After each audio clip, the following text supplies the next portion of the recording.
Welcome to T-Boys TV. We are back again with another T-Boy Discusses. Because obviously news has come out today. And there's, other topics I want to talk about.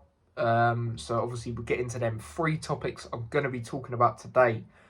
The first thing is I want to talk a little bit about the game yesterday. Even though it was only a pre-season game. Obviously we took on Wolves away. I wanted to see us take on a Premier League team in pre-season. I know a few people weren't happy, because it's a team we're going to be playing. Some people think they might be able to suss us out, but I don't think that. I think at the end of the day, it's good to see, what it's going to be like against the sort of teams that we will be up against, in and around us. I believe Wolves will be. Obviously our aim's to stay up, and I think they could be in a battle. I think a lot of their fans know it when it comes to the relegation battle. They've lost some key players. Jimenez, even though since the head injury he's not been the same, he's still a massive part of their team. Not necessarily last year, but for the last couple of years. Moutinho, I think that's a massive miss in midfield. And obviously Neves, that's got to be the standout. Some of the goals he scored for Wolves was wicked. But obviously it was 0-0. But I was happy with our performance. I thought, until the last 15 minutes of the first half, I felt, before that, Wolves, you could see that they were a Premier League team and we were sort of adapting and getting used to how it's going to be. But I think after that, we grew into the game. I thought Chong was really impressive. If I had to give a man of the match last night, I'd definitely give it to him. I think he was brilliant. They were struggling to deal with him. He was getting fouled a lot, and some of the passing he was doing forward, and that was brilliant.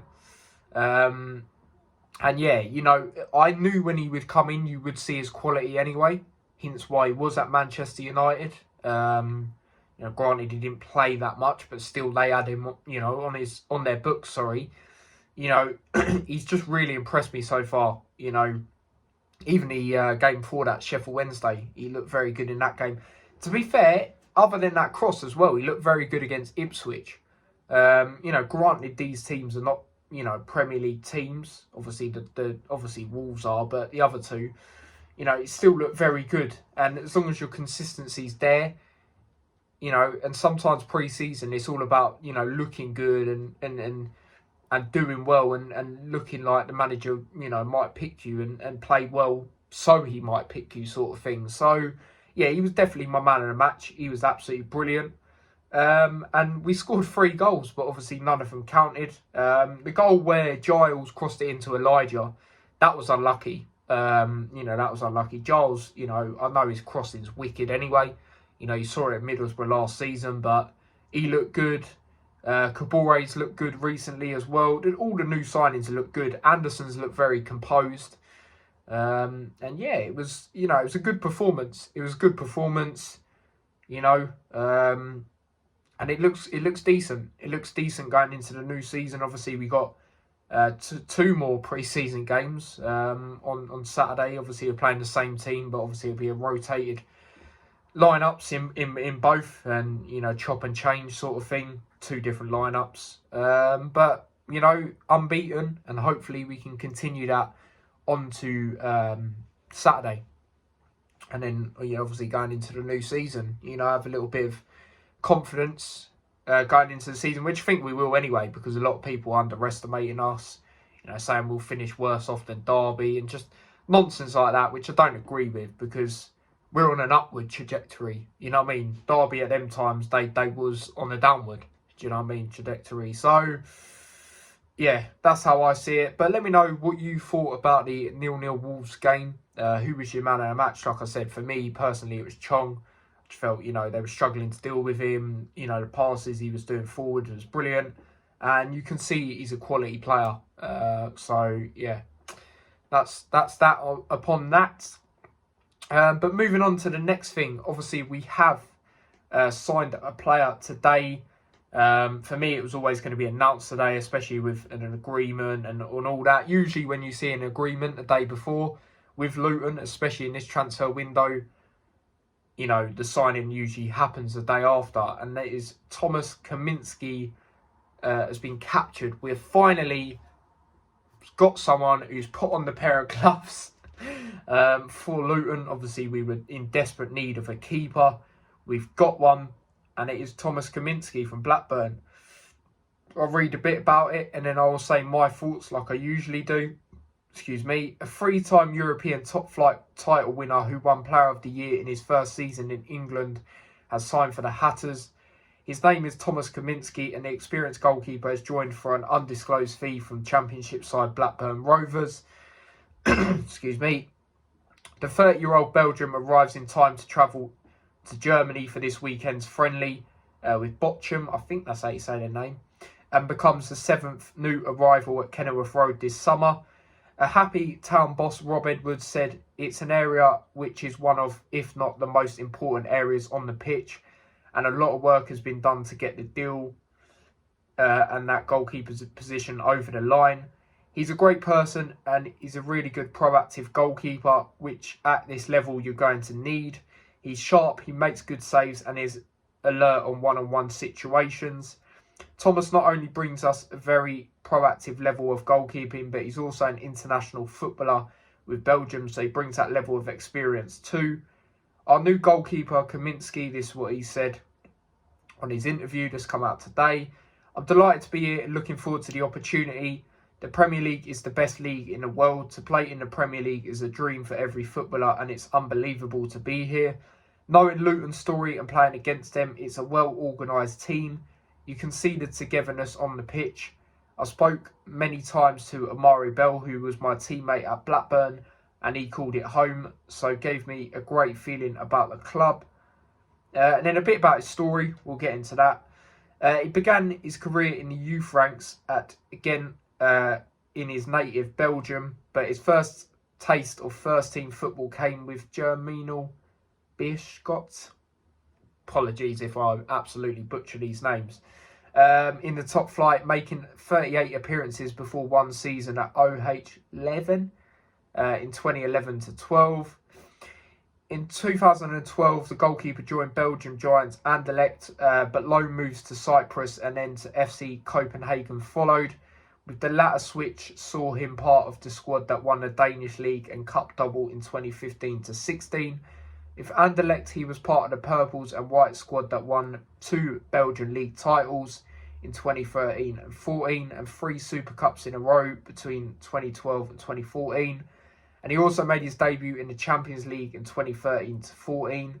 With first team opportunities at Anderlecht limited, Kaminsky joined Kortrijk, I probably said that wrong, where he was a regular between the sticks for 3 seasons before he secured a moving back to Genk.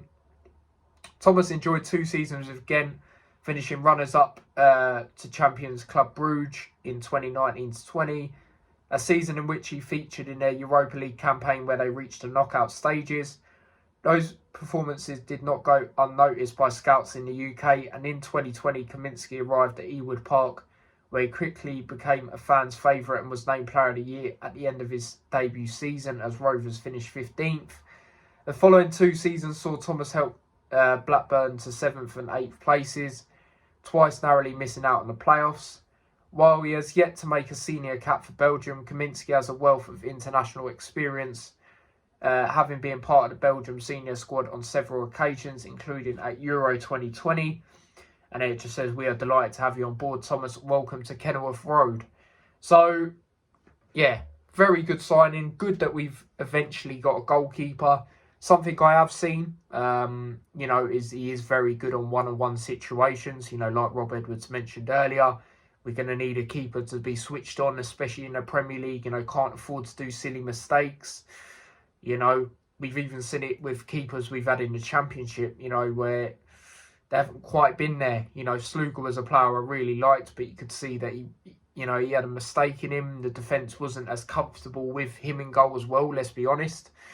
So yeah, it's a signing that I'm happy about. I'm glad we've eventually got a goalkeeper over the line, and even Blackburn fans I've spoken to, they've said they think he's definitely, more than capable of playing in the Premier League. They say his distribution's a bit questionable, but again, I don't really look into that because even world-class keepers, the best keepers in the world, Alisson, Ederson, even their distribution's shaky. Look at Ederson's in the Champions League final, for Man City, just gone, and Alisson over the years. He's had some mares for Liverpool when he's come running out. So I don't really look at that. As long as they do their main job, which is saving the ball, from going in the net, I don't really care.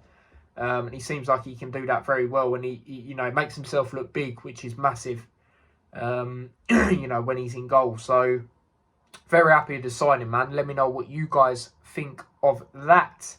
And then the last thing I want to talk about, another rumour.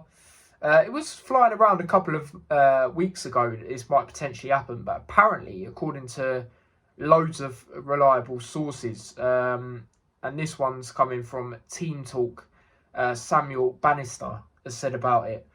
Man United accept midfielder offer as Prem newcomers beat former club and league champions to deal. Obviously, this is on about Hannibal, who was on loan at Birmingham last season, obviously a Manchester United player.